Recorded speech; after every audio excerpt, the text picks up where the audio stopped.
welcome to my first YouTube live in quite some time. We're going to be doing a little bit of demo for you for some tools that I enjoy using as a streamer and a content creator. That's going to be crossclip, Repurpose IO, mix it up app. So yeah, if you guys can like and subscribe and smash everything, smash it all.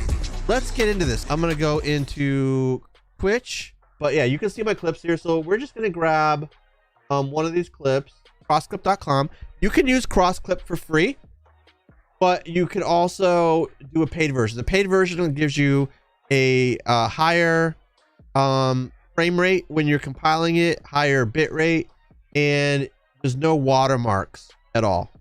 You have your timeline on the bottom. You have two boxes that it starts off with. Your content box, you have a camera box. You can add multiple layers if you wanted to collect different things. I have multiple layouts that I've saved where I'm using 6 or 7 different panels to capture different parts of the screen to kind of assemble a final vid that looks different than what you actually saw. So what you can do with these, especially if you hit, these are unlocked, right? If I hit, right now it's a landscape. If I hit unlocked over here on layers, this means I can make any kind of rectangle or square shape that I want. Unlocked. I can make any kind of shape that I want to capture any part of the screen. So you can see as I'm moving this box around in the input that the output is changing as well. So what you would normally want to do, since it's portrait, is you would want to take like the center of the screen, right? And let's drag this up to Bearded Nova's actual cam. And now I'm going to shrink this to fit just as cam. And you can always see what it looks like on the right hand side under output. Now, one thing that's also important to do is when you think you're kind of getting it to about the right spot is go to editor and uncheck show output borders, because sometimes you might have a gap, like you think you have it right, but then you just think, oh, it's not quite right, you know, which might be hidden if you have the boxes on. So I'm gonna leave it off for now. I'm gonna do this. Right. So let's say that you really wanted to get the health bars in there too. I'm going to add another layer. You can see it adds this pink box here. And I'm going to drag this. I'm going to drag this so you can see his health bar. And I'm going to try to get it as close as I can to just the health bar. Okay. That's pretty close. So, and now I'm going to show input output borders again, because now I can drag it. With it off, I couldn't drag it. So now I'm going to shrink this a little bit so it sort of fits the way I want it to. And let's drop it down here. We know if it's a TikTok, we don't want to be over here. We want to be, let's put it in the upper right hand corner actually. So we know that's probably safe. And I can shrink this a little bit more. Okay. I'm going to turn that off. So now this is what you see. So if I play it through now, it looks pretty good.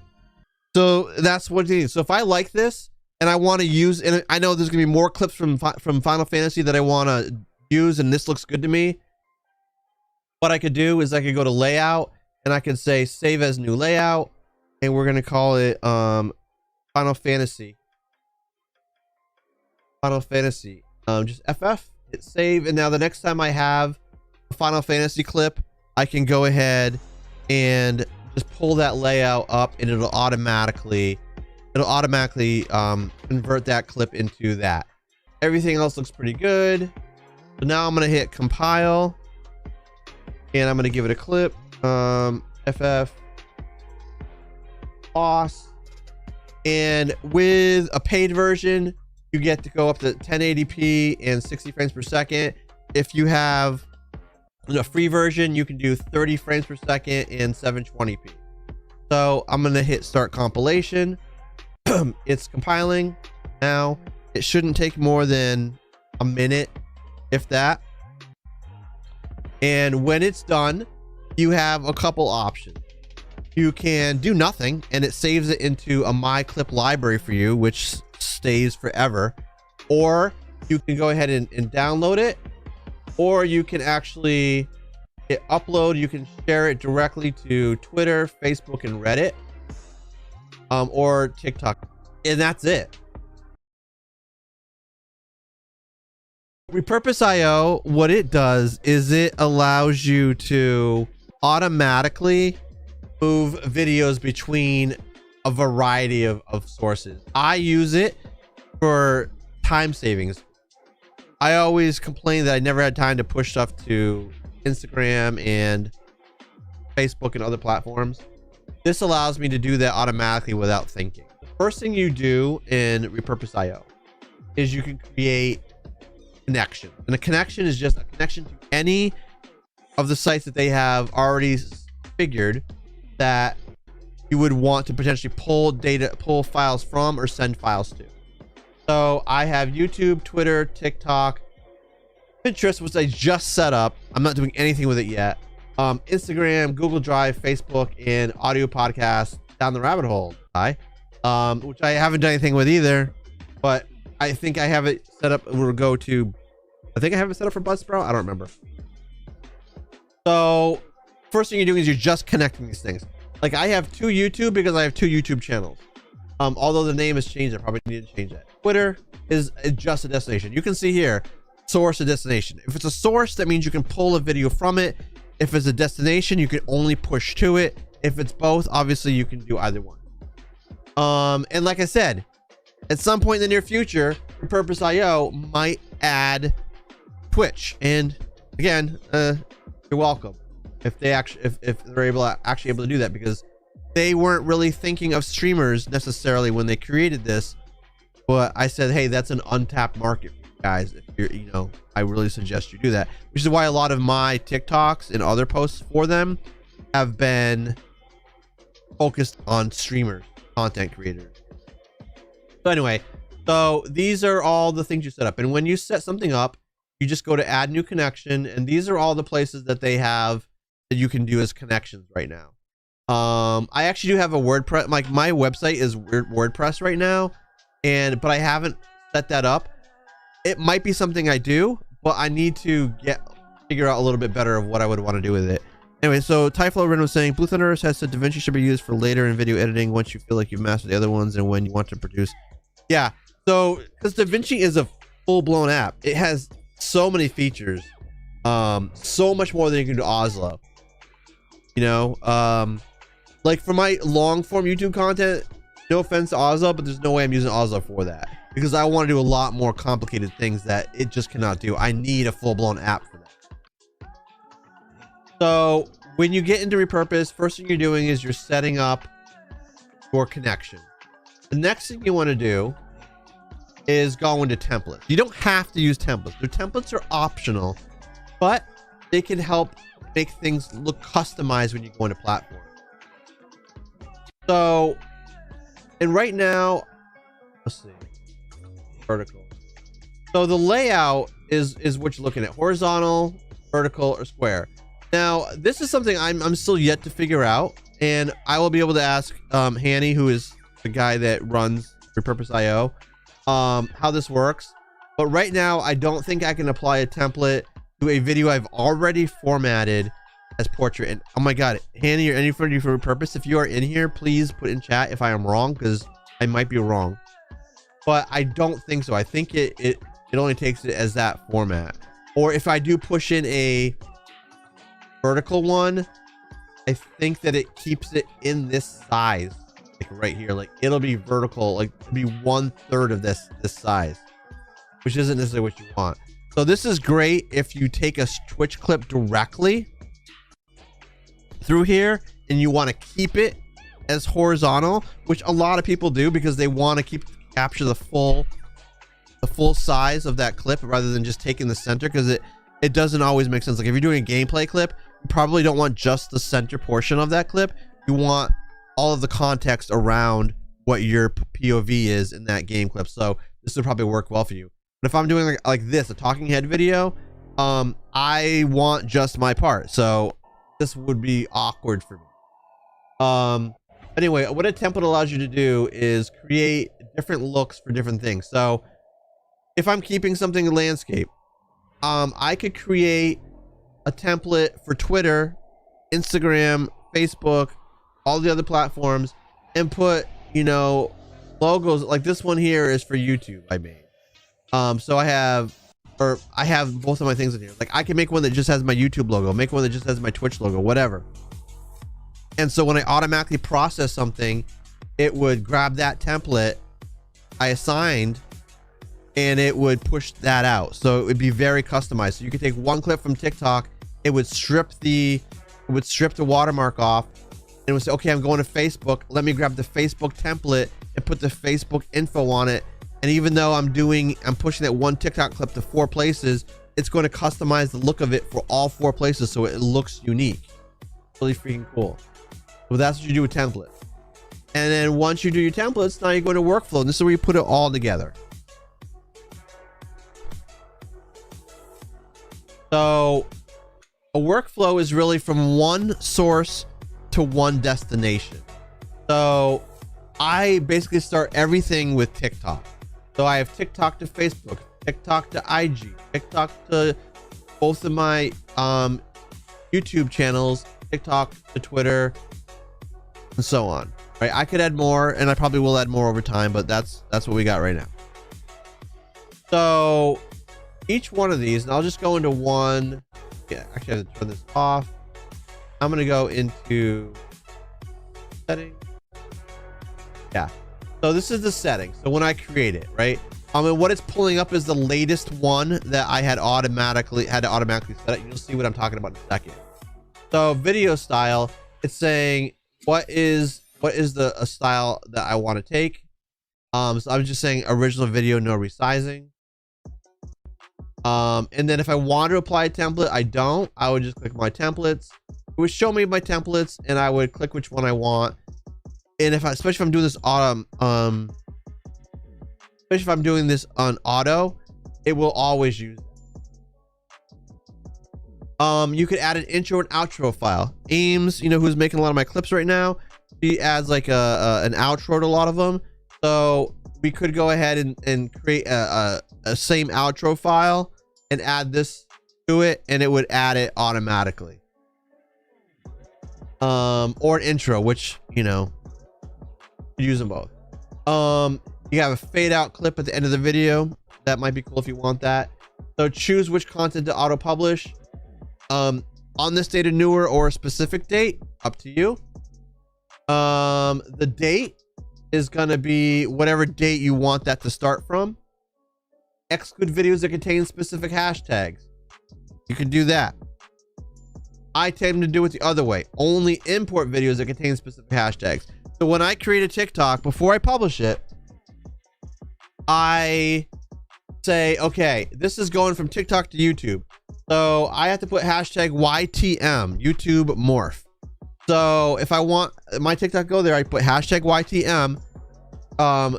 Repurpose sees every video that comes through. It says, okay, it's got hashtag YTM. I'm going to send it to YouTube morph. And then you have other things you're going to do. If it doesn't have YTM, it ignores it. So remove hashtags from title and description. That's fine to do. Just don't make the mistake I do. Like if I say, hey, it's hard to convert from hashtag Twitch to hashtag YouTube, right?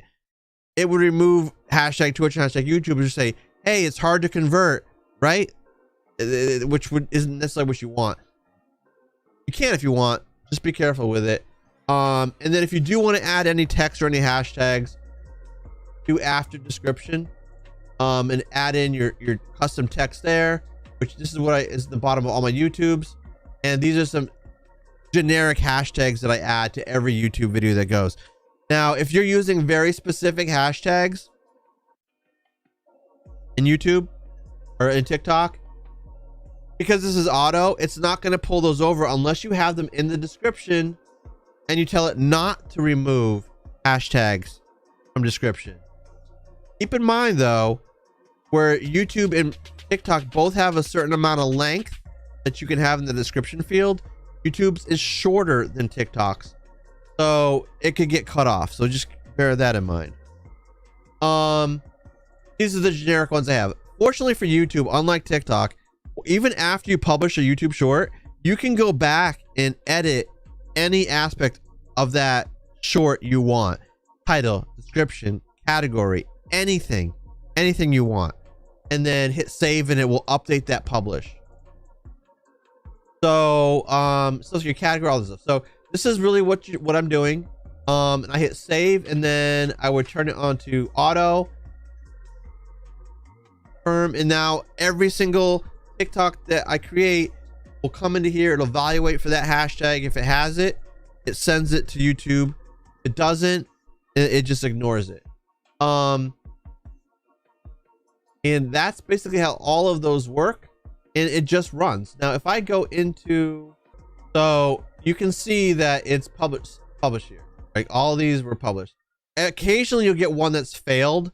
If you do get one that says failed, you get an email, and you can just go in and republish, and usually it's okay.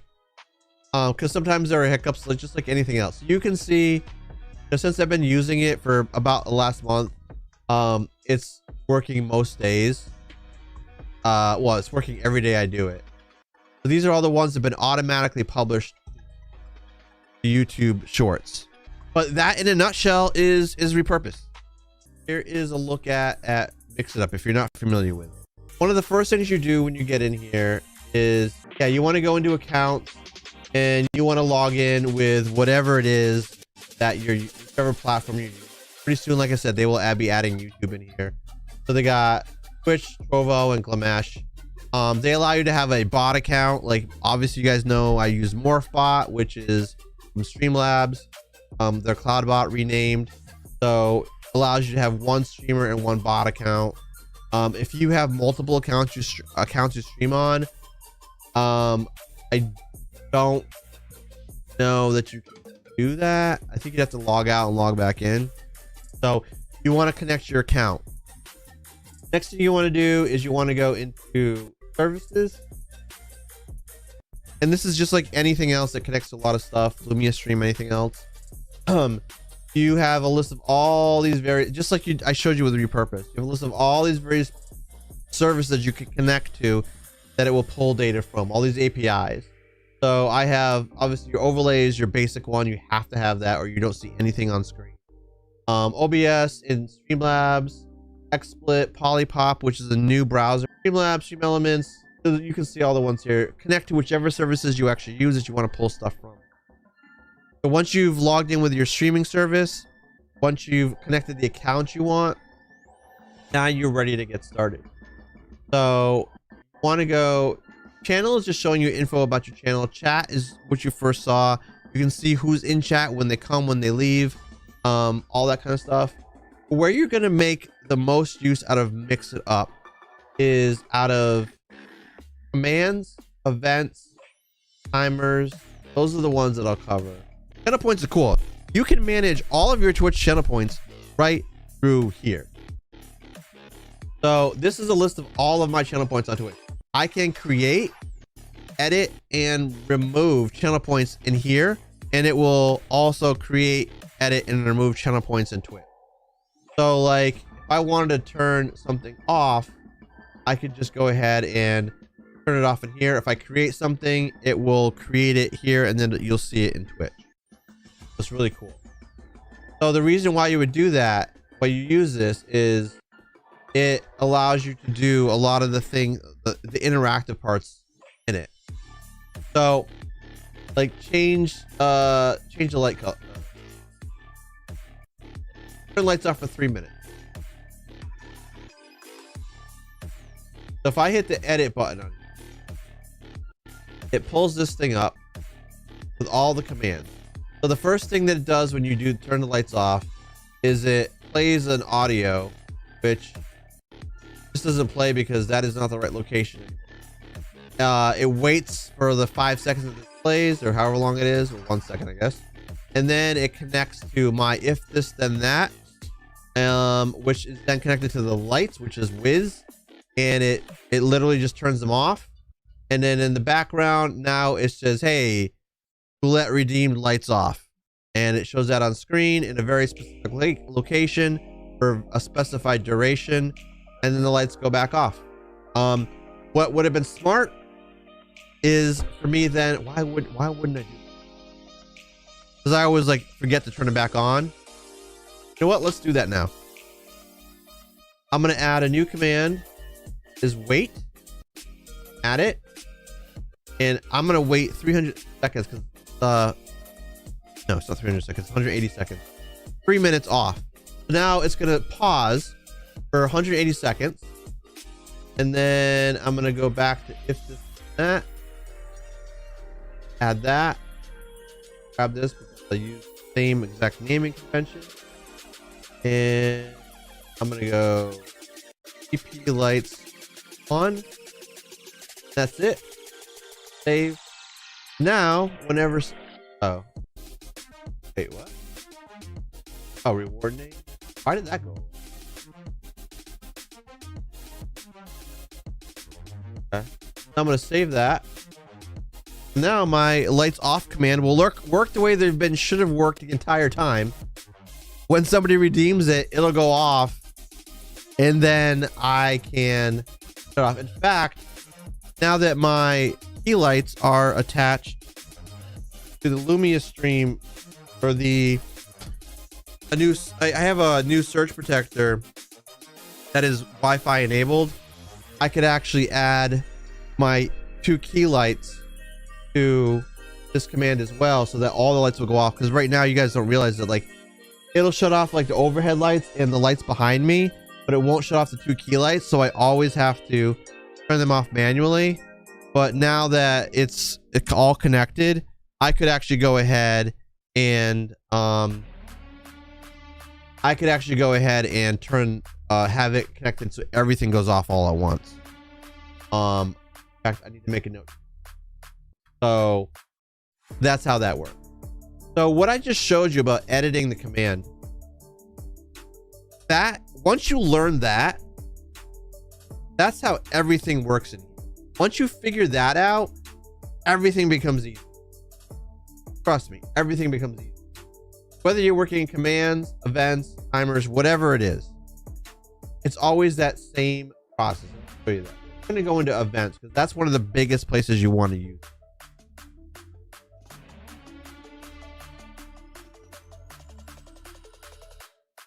All right, so we're going to go in Twitch. And like I said, pretty soon there will be YouTube. So these are the events that happen in Twitch that you can react to. Chat is in a separate location. So when your stream starts or stops, you can do stuff. When you get followed, when somebody hosts you, when somebody raids you, when somebody subscribes, resubs, gifts a sub, gifts a bunch of subs, somebody cheers, when somebody redeems a channel point, somebody starts a hype stream or ends a hype stream, you can react to all of those. And you can do literally anything. When I start my stream, you know, I always post in Twitter, but this is what's happening. So it's sending a message into Discord, and it's sending a message into Twitter, and then it's putting my initial hype message, just hyping shit up when I start. When I get followed, doing a bunch of things, probably. First it's showing an on-screen graphic. It's showing text. It's adding this to my leaderboard function, and it's showing something in chat. Showing something in chat, in the chat message. So, like I mentioned, everything that you do, the way I did the other piece, was all about these actions. These are all the different things you can do. A chat message mainly means that you are literally putting something. A command is something I'll get to in just a second. A conditional, a good example of this is when I'm doing stuff in chat. That is how that works. There's another tool, I guess I will show a fourth one. There's another tool from Streamlabs called Oslo, and this just came out recently. All right, so this is Oslo.io. It's basically a full-blown video editing tool in your browser. Here are some projects that I made previously. This TikTok tutorial, I made a TikTok tutorial about this 2 months ago, and just to kind of show what it did. And I was just kind of walking through examples of it, kind of showing you some of the things you could do. There was a blank spot I had, and then we'll go back to the video. But just like any other video editing software, you have multiple tracks you can use for audio, for video, for text.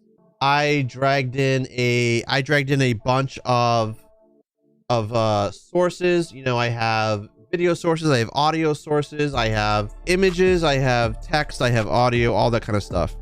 And there are sounds that are built in, or you can add your own. There are transitions you can apply between clips. You have a number of different built-in transitions. At this time, you cannot add any new ones, just built-in ones. You can add text in various fonts. There are filters you can apply, black and white, sapphire, or none. They will probably build more out as the tool gets more popular. And then if you're using this as part of a team, you can actually have comments. So if you're handing this off to someone, you do part of the work and you do to something else, you can hand this off to other people. That is a lot of what you can do there. And then obviously under settings, you can determine how it's going to be laid out: landscape, portrait, or square for Instagram or Facebook, whatever you want to do. So it's a really cool tool. And again, you do get a limited amount of time that you can do it for free. Would it replace DaVinci Resolve for me? No. I mean, it's not. DaVinci is a professional quality video editing software. This is a very good web-based software, and I would recommend checking it out. If you don't want something that's super complicated, if you don't feel you need that, then yeah, go ahead and check this out. Definitely.